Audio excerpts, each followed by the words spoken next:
நினைக்காத. Hello friends, இன்றைக்கி evening snacks என்னென்னு பார்க்கலாம். இட்லி மாவில் ஒரு போண்டா சுடலாம். இட்லி மாவு இவ்வளோ எடுத்துட்டிங்கன்னா இந்த அளவு, இந்த ஒரு கரண்டி அளவு அரிசி மாவு எடுத்து போட்டு கலந்துக்கிட்டேன். ஒரு 1/4 ஸ்பூனு சோடா மாவு, ஒரு வெங்காயம், ஒரு 3 வெங்காயம் எடுத்துருக்கேன், ஒரு பச்சை மிளகாய் எடுத்துருக்கேன், கட் பண்ணி போட்டுக்கலாம். வெங்காயம் போட்டாச்சு, எல்லாத்தையும் கலந்துக்கலாம். அரிசி மாவு எதுக்குன்னா கிறிஸ்பியாக வர்றதுக்கு, மொறுமொறுன்னு வர்றதுக்காக எல்லாத்தையும் போட்டு கலந்துட்டு கொஞ்சம் கருவேப்பிலை போட்டுக்கலாம். கலந்துட்டு போண்டா போடலாம். ஊற்றிக்கலாம். கரண்டியில் மொன்று ஊற்றினா போதும்.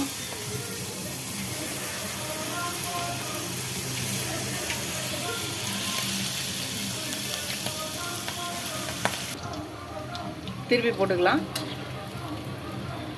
மேலே மொறுமொறுனும் உள்ளே சாஃப்டாகவும் சூப்பராக இருக்கும். ஈவினிங் ஸ்நாக்ஸ் காஃபி போகிற டைமில் செய்யலாம். எல்லாத்தையும் திருப்பி போட்டுக்கலாம்.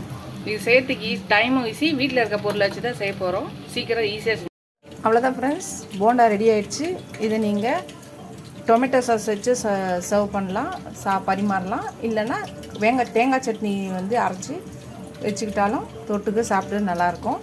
இதோட இந்த வீடியோ முடிச்சுக்கிறோம். நீங்களும் இந்த போண்டாவை ட்ரை பண்ணி பார்த்துட்டு எப்படி இருக்குன்னு கமெண்ட் பண்ணுங்கள், லைக் பண்ணுங்கள். சப்ஸ்கிரைப் பண்ணாதவங்க சப்ஸ்கிரைப் பண்ணிவிட்டு பாருங்கள். ஃபுல் வீடியோ பார்த்துட்டு எப்படி இருக்குன்ட்டு சொல்லுங்கள். இதோட இந்த வீடியோ முடிச்சுக்கிறோம். அடுத்த வீடியோவில் சந்திக்கலாம். பாய்.